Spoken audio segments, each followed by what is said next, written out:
আসসালামু আলাইকুম। দেশ বিদেশ টিভি থেকে হোসেন বলছি। আমার চ্যানেলে সবাইকে স্বাগত।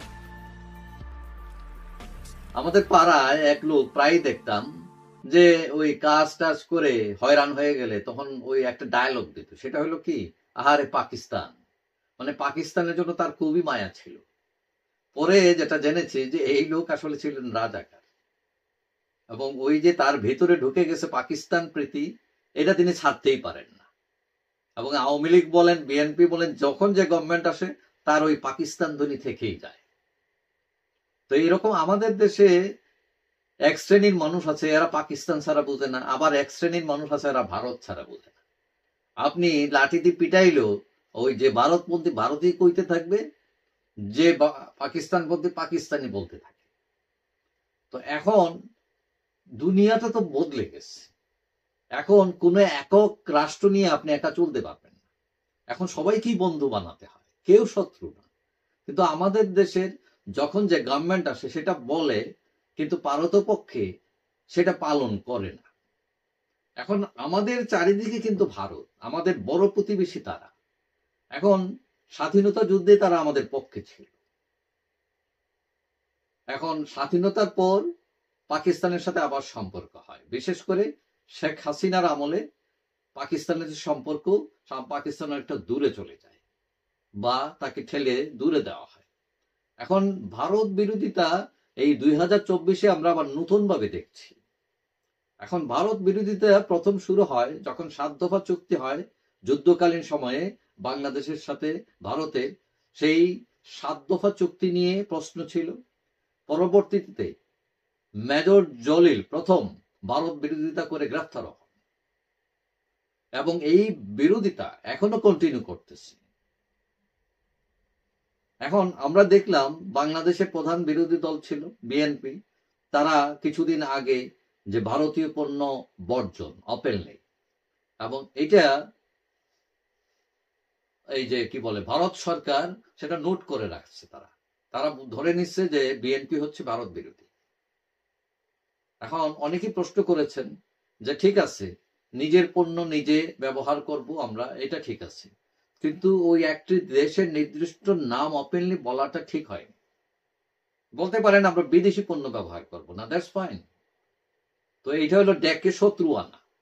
কিন্তু এটা এখন বিএনপি বুঝতে পারছে, বুঝতে পেরে, এবং তারা মনে করতেছে যে আমরা ক্ষমতায় যাব, এবং ক্ষমতায় গেলে তো ভারত আমাদের লাগবে।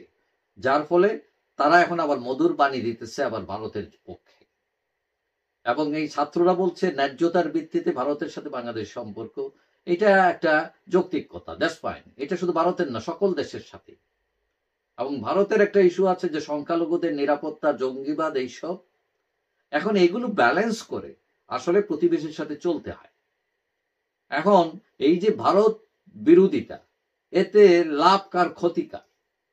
এই ভারত বিরোধিতা করে, এবং শুধু ভারত বিরোধিতা এটা না, ভারতেরও কিছু লোক আছে বাংলাদেশ বিরোধী বিভিন্ন কারণে, এবং উভয়ই কিন্তু খারাপ দু দেশের জন্য। এখন আমরা অনেকটা ভারত নির্ভর, বিশেষ করে আমদানি নির্ভর। আমাদের অনেক অর্থনীতি, এবং দেখা যায় আমাদের অনেক কিছু আমদানি করা লাগে। এবং এই যে কি বলা যায়, এই আলু, চিনি, পেঁয়াজ, ডাল, তেল, গম, অনেক কিছু আমদানি করতে হয়। ভারতে আমাদের চিকিৎসার জন্য যাওয়া লাগে। এখন আপনি বলতে পারেন আচ্ছা ভারত গেলাম না, এবং এই যে ভিসা রেস্ট্রিকশন সময় অনেকে যাইতে পারেন না। হ্যাঁ, আপনি বাদ দিতে পারেন, তাতে লাভ আছে ক্ষতিও আছে। লাভটা কি? লাভটা হলো যে যদি বিদেশ যাওয়া বন্ধ হয়, তাহলে দেশে এই যে সেবার খাতটা, স্বাস্থ্য সেবার খাতটা তখন গ্রোথ করবে, এখানে নতুন বিনিয়োগ আসতে পারে।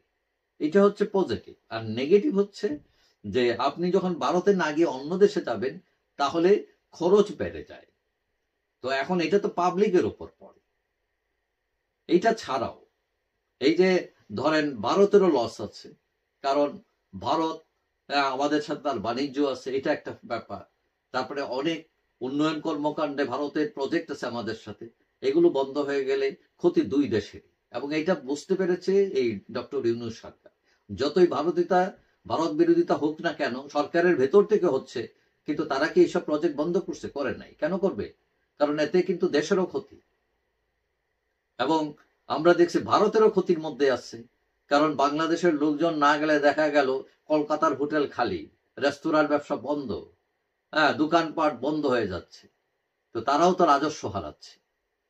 তো এখন এইগুলো ছাড়াও আমাদের সাথে তাদের অনেক দেন দরবার আছে, পানির হিস্সা, তারপরে এই যে কি বলা যায়, আমরা যে সমুদ্রে মৎস্য শিকার, সীমান্ত ইস্যু আছে, আন্তর্জাতিক ফোরামে ভারত আমাদেরকে অনেকগুলো সাপোর্ট করে। এইসব বিষয় ভবিষ্যতে সমস্যা হতে পারে, এবং এইসব সমস্যা বাংলাদেশও তখন পাল্টা তাকে সাপোর্ট করবে না। তো এইটা দুই দেশের জন্যই ক্ষতি। তো সুতরাং আমি মনে করি ভারত বিরোধিতা করা উচিত নয়, আবার ভারতের যারা বাংলাদেশ বিরোধিতা করেছেন তাদেরও তা করা উচিত নয়। কারণ এই দুই দেশের সম্পর্ক আজকে নতুন না, যুগ যুগ ধরে এই সম্পর্ক চলছে। একসময় আমরা এক দেশও ছিলাম। সুতরাং আমাদের কালচার, আমাদের সংস্কৃতি এবং এই যে যুগ যুগ ধরে একসাথে থাকার বন্ধন, এটা মানুষে মানুষের যে বন্ধন, এইটা রাজনীতি দিয়ে কখনোই আলাদা করা যাবে না। যাই হোক, সবাই ভালো থাকবেন। আশা করি দেখা হবে অন্য কোনো ভিডিওতে ইনশাআল্লাহ। আল্লাহ।